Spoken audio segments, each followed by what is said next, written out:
Hello दोस्तों, कैसे हो? मैं होप करता हूँ कि आप बहुत अच्छे होंगे और आपकी रीट की तैयारी बहुत अच्छे से चल रही हो।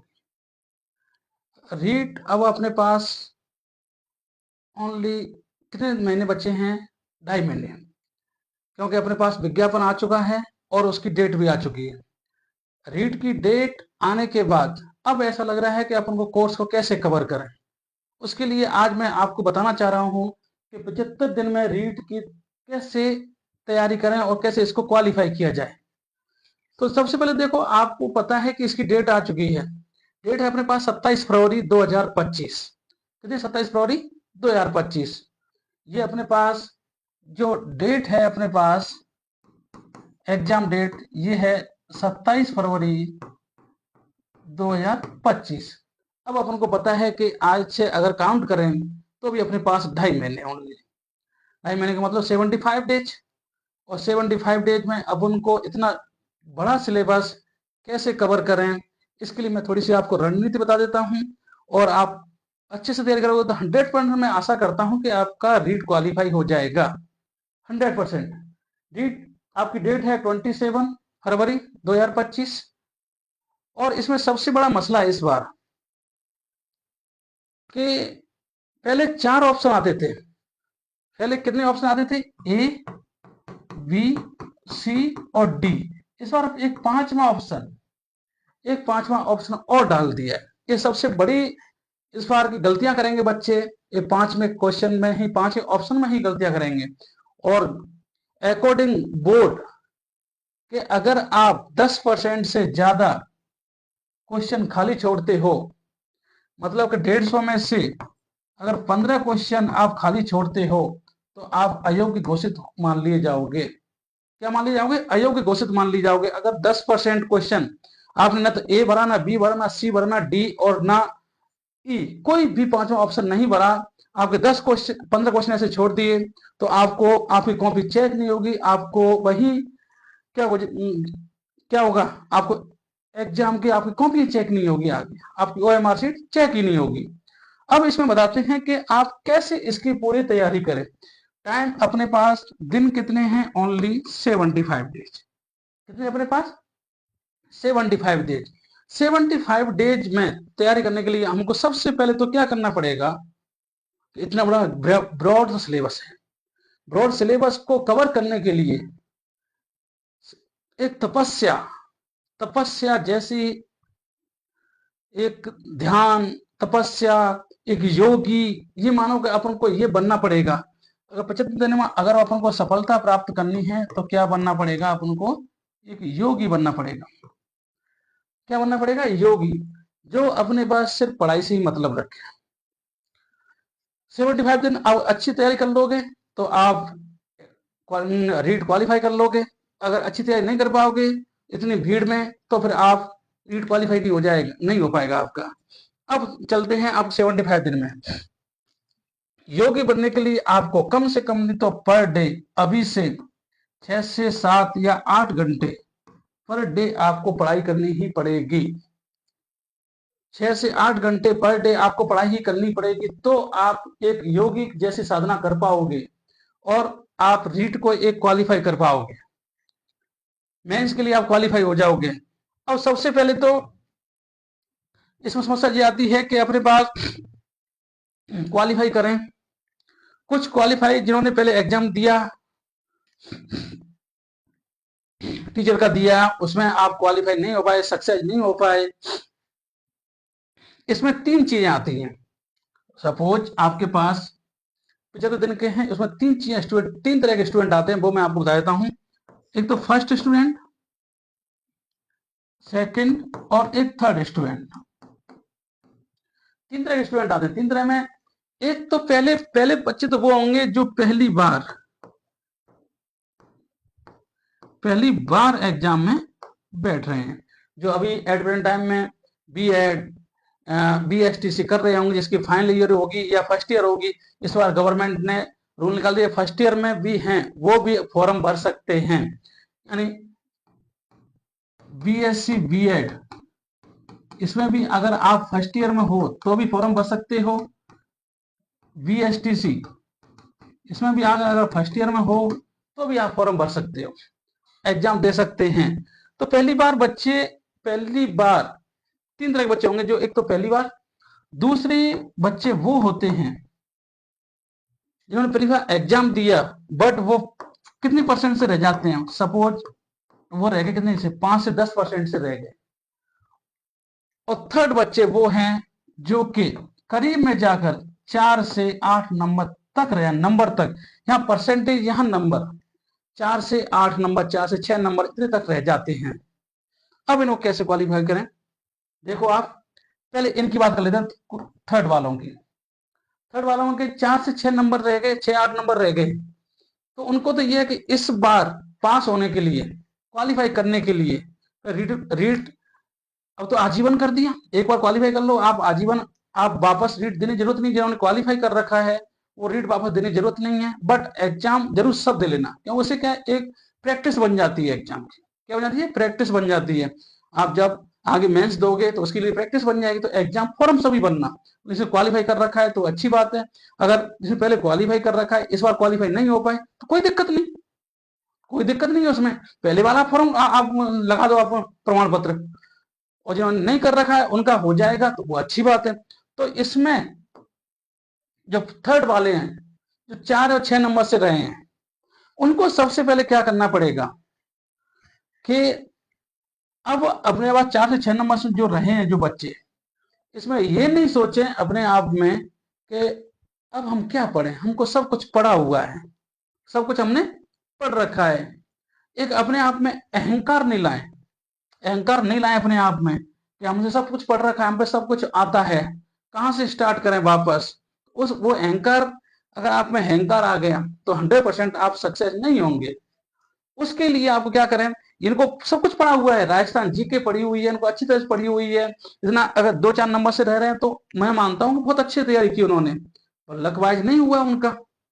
बट इस बार तैयारी करने के लिए क्या करें कि सबसे पहले आप लास्ट के महीने में मॉडल पेपर प्रैक्टिस, जितनी प्रैक्टिस करोगे आप, राजस्थान जीके है, राजस्थान ज्योग्राफी है, राजस्थान पॉलिटिकल है, जो भी आपके सिलेबस में है, एसएसटी वालों के लिए पॉलिटिकल है, ज्योग्राफी है, हिस्ट्री है, जो भी है, मैथ साइंस वालों के लिए मैथ साइंस, जितने आप इसमें प्रैक्टिस कर सकते हो, क्या कर सकते हो, प्रैक्टिस मॉडल पेपर की प्रैक्टिस कर सकते हैं। जितना आप मॉडल पेपर की प्रैक्टिस करोगे आपको उतनी ही अच्छी परफेक्टनेस आएगी, उतनी ही अच्छी क्या आएगी, परफेक्टनेस आएगी। और इसके लिए आपको अभी से ये नहीं सोचें मेरे पास सब कुछ आता है, आप 1 महीने में जाकर लास्ट में तैयार कर लेंगे। नो, आपको 100% देना है, अब भी 100% देना है। उस टाइम नहीं दे पाए 100%, बाई लक दिया, कोशिश पूरी की, पर वन आपका सिलेक्शन नहीं हुआ। इस बार 100% देना है, और सिर्फ क्या करना है आपको, प्रैक्टिस जितनी हो सके आप प्रैक्टिस करें। मैथ की, साइंस, हिस्ट्री, पॉलिटिकल, जो आपके सब्जेक्ट एसएसटी है या फिर आपके पास मैथ साइंस है, उसके लिए जितना आप तैयारी करोगे, जितना आप इसके लिए ये दे पाओगे, जितना आप प्रैक्टिस करोगे, उतने ही आप सक्सेस जल्दी हो जाएंगे। इसके लिए क्या करें, सबसे अच्छी बात होती है इसमें कि ऐसे कि शिक्षण विधियों का सबसे ज्यादा वो रहता है, शिक्षण विधियां है ना, सबसे ज्यादा बेटे रहता है शिक्षण विधियां, प्रत्येक सब्जेक्ट में आती है। हिंदी भाषा की आती है, सेंगुलर लैंग्वेज की आती है, साइंस हो या एसएसटी हो, अब सब में क्या आती है शिक्षण विधियां। शिक्षण विधियां आप एक बार वापस पढ़ें, सभी शिक्षण विधियां, शिक्षण विधियां आपको बहुत आगे ले जाती हैं। क्योंकि आपको देखो आजकल के बच्चों पे सभी पे राजस्थान हिस्ट्री अच्छी तरह आती है, रटी हुई है, कल्चर रटा हुआ है सबको, पॉलिटिकल रटी हुई है, मैथ साइंस वाले इनको मैथ अच्छी आती है, इसकी साइंस अच्छी होती है। तो उसके आपको जो आगे ले जाती हैं सिर्फ क्या ले जाती हैं, शिक्षण विधियां। शिक्षण विधियों क्या है कि डायरेक्ट क्वेश्चन नहीं आते, कभी थोड़ा सा घुमा फिरा के क्वेश्चन आते हैं। तो जो तीसरे वाले बच्चे हैं उनके लिए क्या करना पड़ेगा, आप उनको जितना हो सके अपनी प्रैक्टिस करें। चलो पुरानी बुक्स में इंटरेस्ट नहीं है तो एक बार नई बुक्स ले आए अपन, उसमें कि मैं यहाँ से पढ़ूं क्या है ये वो, तो मैं एक बार करें एक नई बुक्स ले आए, उसमें आपका इंटरेस्ट बन जाए नई बुक में। तो एक बार ये क्या करें, नई बुक खरीद लें अपने आप को, अगर इंटरेस्ट जगाना है तो। बट उसमें क्या करोगे आप, जितना आप प्रैक्टिस सीधे निकालोगे, टेस्ट सीधे निकालोगे, प्रैक्टिस निकालोगे, जितने मॉडल पेपर करोगे, आज मार्केट में खूब मॉडल पेपर आ जाएंगे, आप उससे आप क्या करेंगे, प्रैक्टिस करोगे। ये तो इनके लिए। अगर ये सोचें कि अमृत सब कुछ आता है तो वो कभी सक्सेस नहीं हो पाएंगे। अब आते हैं सेकंड वाले, जो पिछली बार 5 से 10% पे रहे थे। इमेजिन करो कि 5-10% नंबर से रहे थे, तो उनके लिए तो मुझे ऐसे लगता है कि उनको सोचना चाहिए कि अपने अंदर कुछ ना कुछ तो कमी रही होगी, कोई ना कोई पार्ट तो अपना कमजोर है। ये तो इतने नंबरों से अपन रह गए, तो कोई जो भी पार्ट है, जो पार्ट कमजोर है, जो पार्ट कमजोर है, उसको, कमजोर पार्ट है उस पर ज्यादा फोकस करें। क्या करें? फोकस करें। आपके पास 2.5 महीने है, जितना फोकस करोगे आप 1.5 महीने पूरा, आप जो आपके पार्ट कमजोर रहा था उस पर पूरा फोकस करें, पूरे सिलेबस को कवर करें। उसके बाद लास्ट के महीने में आप भी प्रैक्टिसों पर पूरा जोर लगाते हैं। प्रैक्टिस करोगे तो आप अच्छे नंबर लाओगे, ये मैं आशा करता हूं, मुझे पता है। यानी कि आप जितना 1.5 महीने अपना पूरा सिलेबस कवर करो, सिलेबस पूरा कवर करना है आपको। और उसके बाद लास्ट में आपको क्या करना है, जो आपका पार्ट कमजोर था, आपके भले मैथ में पार्ट कमजोर था, साइंस का पार्ट कमजोर था, एसएसटी में कोई ज्योग्राफी है, पॉलिटिकल है, हिस्ट्री है, जिस जो पार्ट कमजोर था उस पर आप एक बार अपना बेसिक क्लियर पूरा कर लें, पूरा बेसिक क्लियर कर लें, तो आप, मैं होप करता हूं कि आप अच्छे आराम से इसको निकाल पाओगे। और वही आपको प्रैक्टिस, मॉडल पेपर लें और प्रैक्टिस करें। जितना आप एमसीक्यू की प्रैक्टिस करोगे उतनी आप में निखार आता जाएगा, जितना आप प्रैक्टिस करोगे उतना आप में निखार आता जाएगा। वही है कि करत करत अभ्यास के जड़मत होत सुजान, जितना अभ्यास करोगे आप उतनी निखरते जाओगे। तो इसमें भी ये कहना पड़ेगा। अब सबसे बड़ी प्रॉब्लम आती है जो पहली बार बढ़ रहे हैं, यहाँ बच्चे सबसे पहली बार जो फॉरम इस बार बैठेंगे एग्जाम में, उनके सबसे बड़ी बात समस्या आती है, आपके पास टाइम है ओनली 75 डेज। तो इसमें बहुत बच्चे तो ऐसे होंगे, इसमें बहुत बच्चे तो ऐसे होंगे कि अपना फॉर्म भरेंगे, 10% तो बच्चे ऐसे होंगे इसमें, 10% तो बच्चे ऐसे होंगे इसमें कि जो अपना रोल नंबर ही गलत भरेंगे। क्या करेंगे? वो एमआर सीट में अपना रोल नंबर ही गलत भरेंगे, क्योंकि वो पहली बार बैठ रहे हैं, उनको नॉलेज नहीं है, और उनको नॉलेज नहीं है तो वो यहाँ गलत कर देंगे, तो वो तो वैसे ही क्वालिफाई डिसक्वालीफाई हो जाएंगे वहीं से। तो ऐसे बच्चों को क्या करना चाहिए, आपके पास 75 दिन में आप सबसे पहले तो सिलेबस रखो अपने पास, सिलेबस निकालो, जिसमें आप लेवल फर्स्ट में या लेवल सेकंड में, आप सबसे पहले अपना सिलेबस निकालो। सिलेबस को जहां आप पढ़ाई कर रहे हो, जिस रूम में पढ़ाई कर रहे हो, आप एक बार दीवार पे लगा लो, अपने आगे चिपका लो दीवार पे, बस कि मुझे ये 2.5 महीने में ये सब कुछ करना है। सिलेबस निकाल लो, आप जो पॉइंट पढ़ना है उस पर टिक करते जाओ। आज मेरा ये हो गया, ये वाला टॉपिक हो गया, साइंस में ये सब हो, आपका ऊर्जा हो गया, कुछ भी हो गया, वो आप इसमें टिक करते जाएं। आपको 2.5 महीने में जितना कोर्स कवर हो, ऐसे नहीं होता कि पहली बार वाले ही बच्चे डिस्क्वालीफाई होते हैं ना, ऐसा कुछ नहीं है। हो सकता है ये भी डिस्क्वालीफाई हो जाए, जरूरी थोड़ा है, ओवर कॉन्फिडेंस आ जाए तो ये भी डिस्क्वालीफाई हो जाएंगे, इनमें अगर अहंकार आ गया तो ये डिस्क्वालीफाई हो जाओगे, अगर आप अच्छी तरह मेहनत करोगे तो आप क्वालिफाई हो जाओगे। ये जरूरी थोड़ा है, ये तो आपके सिर्फ मेहनत के ऊपर डिपेंड है, आप किस तरह से स्मार्ट स्टडी कर रहे हो। आप ये 75 दिन में कैसे स्मार्ट स्टडी करोगे, क्या आप उनको छोड़ना है, क्या आप उनको पढ़ना है, सबसे बड़ी बात क्या छोड़ना है क्या पढ़ना है। सिलेबस को एक बार पूरा कवर कर लें, उसमें देख लें कि इस बार सिलेबस कल अपलोड कर दिया बोर्ड ने, उसमें क्या न्यू अपडेट हुआ है, अपडेट क्या हुआ है, ऐसे कि बाल विकास में अपडेट हुआ है, इसमें नई स्कीम आई है एनईपी 2020 की, एनईपी आई है 2020 की, और राजस्थान की स्कीम्स हैं वो आई है। तो एक बार सिलेबस अपना एक बार पूरा अपलोड कर लें, देख लें अपने पास। और इस मैथ वाले हैं, बेसिक मैथ वाले अपने पास, सपोज लेवल 1 वाले हैं, तो उनके लिए ऐसे अब की बार वैदिक गणित जोड़ दिया है। क्या कौन सा गणित जोड़ दिया है? वैदिक गणित जोड़ दिया है, जो आपकी क्लास 9th और 10th में आरबीएससी में, 10th और लेवल 2 में ऐसे के अपने साइंस में ऊर्जा वाला एक नया चैप्टर जोड़ दिया है अपने पास। तो ये अपने पास एक बार सिलेबस होना चाहिए, और क्या क्या इस बार नया जोड़ा है वो अपन को पता होना चाहिए, वो अपन को पता होना चाहिए। अब ऐसे एसएसटी वाले में राजस्थानी भाषा का सामान्य जानकारी, वो और राजस्थानी भाषा है जो अपने पास, उनकी पूरी जानकारी होना चाहिए। एक राजस्थान का सामान्य अध्ययन, तो राजस्थान सामान्य अध्ययन तो है तो नॉर्मल चीज, पर उसका पूरा अथाह भंडार बड़ा पड़ा है। तो एक बार सिलेबस को आप सामने रखें, क्या इस बार नया जुड़ा है, क्या इस बार डिलीट हुआ है, पुराना सिलेबस निकालें और नए दोनों को मैचिंग करें, जो डिलीट हुआ है उसको कट कर दें, नया हुआ है उसको आप उस पर ज्यादा फोकस करें।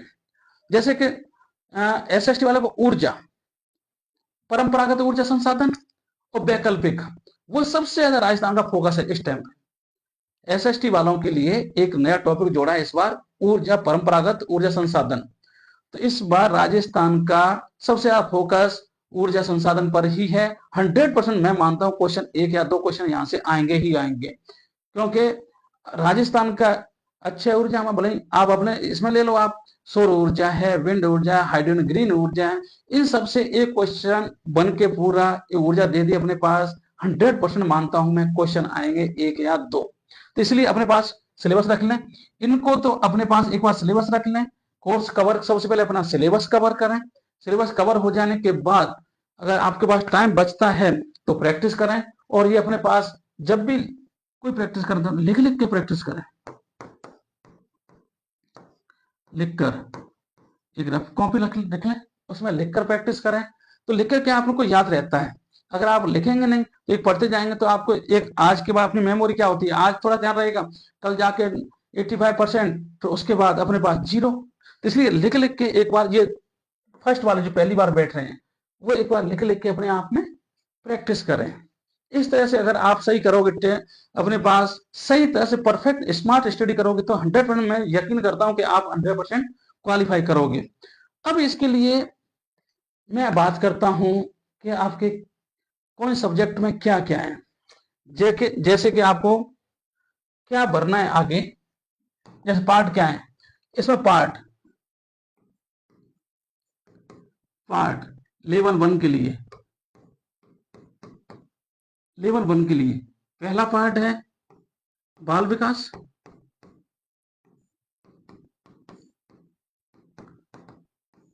दूसरा है भाषा, लैंग्वेज फर्स्ट हो सकती है यहाँ, लैंग्वेज फर्स्ट, और यहाँ लैंग्वेज सेकंड, और उसके बाद है पर्यावरण, और उसके बाद आप अपने पास गणित। ये फर्स्ट लेवल की बात है, ये फर्स्ट लेवल की बात है अपने पास। पहला है बाल विकास, दूसरा है भाषा। भाषा में अगर पहले में अगर अपन हिंदी रखते हैं, पहले में अपन हिंदी रख लेते हैं, तो सेकंड में अपने पास क्या ऑप्शन बचाएगा अपने पास, या इंग्लिश, या फिर क्या बचाएगा अपने पास, संस्कृत।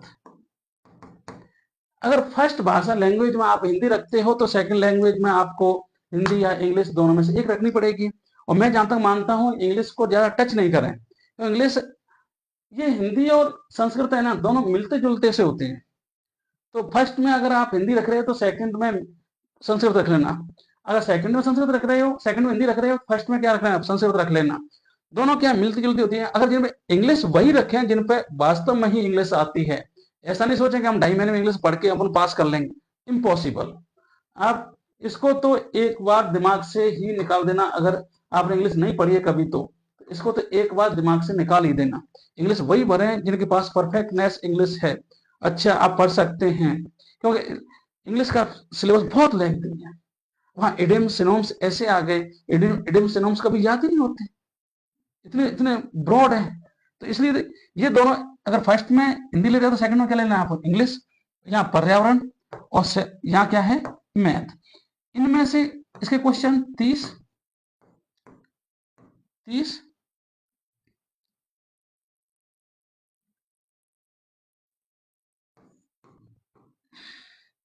या 30, और टोटल करके इनके भाषा, इनमें से देखो 30 इसके आ जाएंगे, 30 इसके आ जाएंगे, और ऐसे करके टोटल यहां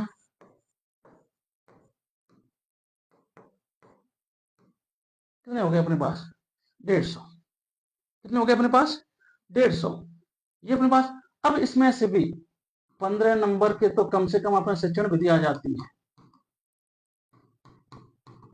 इसमें 15 नंबर की शिक्षण विधि, 15 नंबर की शिक्षण विधियां आ जाती हैं। तो आप, मेरा तो मानना है कि आप सबसे ज्यादा पहले शिक्षण विधियों को अच्छी तरह तैयार कर लें।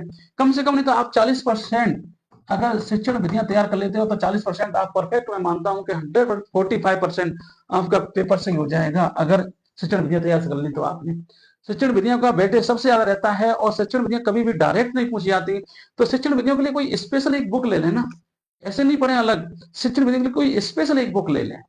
ऐसे इसमें से 10 क्वेश्चन मान लो 10 या 15 के बीच में जो भी क्वेश्चन आते हैं, इसमें से भी 10 से 15 के बीच में जो क्वेश्चन आते हैं यहाँ भी, तो टोटल क्वेश्चन 150 में से आपके माने चलो कम से कम नहीं तो आपके 60 क्वेश्चन तो 50 या 60 कम से कम आपके शिक्षण विधियों की आ जाती है। अगर वो सही हो गए उसके बाद तो आप बाल विकास में, भाषा में, इनमें तो आप आराम से कर ही सकते हो, वो सबको पता होता है। जो नंबर खींचने होते हैं अपन को किसमें, शिक्षण विधियों में। शिक्षण विधियां, जो शिक्षण विधियां है ना, इसमें अगर आप नंबर सही खींच लोगे तो 100% आप बहुत आगे ग्रोथ कर जाओगे, सबसे बच्चों से आप बहुत भीड़ से आगे निकल जाओगे आप।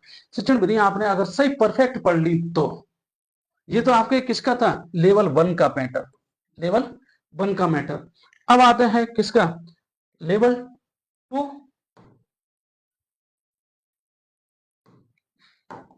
लेवल 2, लेवल 2 फर्स्ट वही बाल विकास,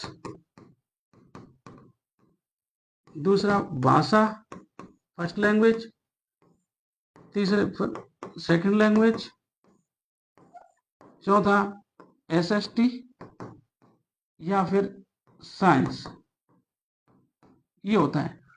इसके 30 क्वेश्चन, 30 क्वेश्चन, 30 क्वेश्चन और इसके 60 क्वेश्चन, यहाँ टोटल कितने हो गए, 150 क्वेश्चन। यही इनका मैटर है कि अगर आप शिक्षण विधियां वही 10 से 15 के बीच हो सकता है कि 12 क्वेश्चन, इसमें भी 11-12 क्वेश्चन, इसमें भी 11-12 क्वेश्चन, इसमें हो सकता है 20 के समथिंग क्वेश्चन। अगर आपकी शिक्षण विधियां अच्छी हो गई, मैं इसलिए फोकस कर रहा हूं, शिक्षण विधियों से आपके सबसे आगे निकल जाओगे। शिक्षण विधियां अगर आपकी सही हैं, अगर शिक्षण विधियों के आपके कम से कम क्वेश्चन 40 के समथिंग ऐसे सही हो गए, आपके 40 समथिंग 35, 35 और 40 के समथिंग क्वेश्चन आपके सही हो गए, तो आप बहुत आगे निकल जाओगे भीड़ से। अगर 10 लाख की भीड़ में से आप कम से कम 5 लाख स्टूडेंटों से आगे निकल जाओगे। और ये होप करता हूं कि इस एग्जाम में कम से कम नहीं तो 8 से 10 लाख स्टूडेंट तो बैठेंगे ही बैठेंगे।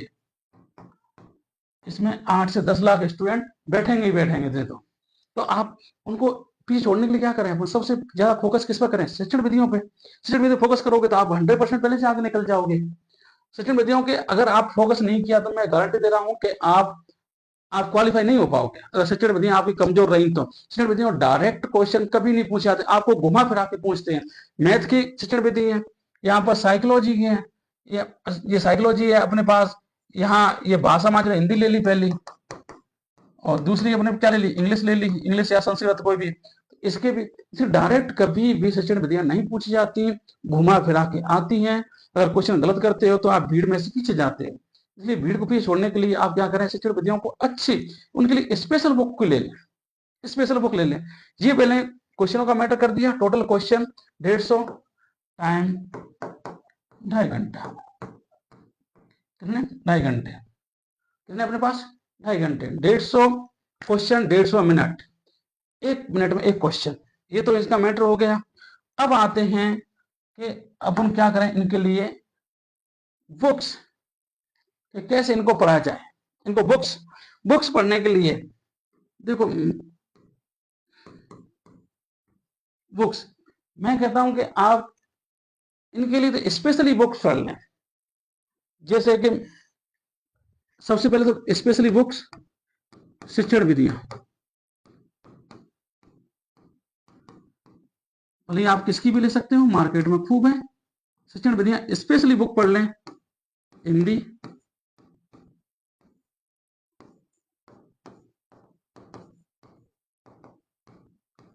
संस्कृत और साइकोलॉजी, भाषा, बाल विकास।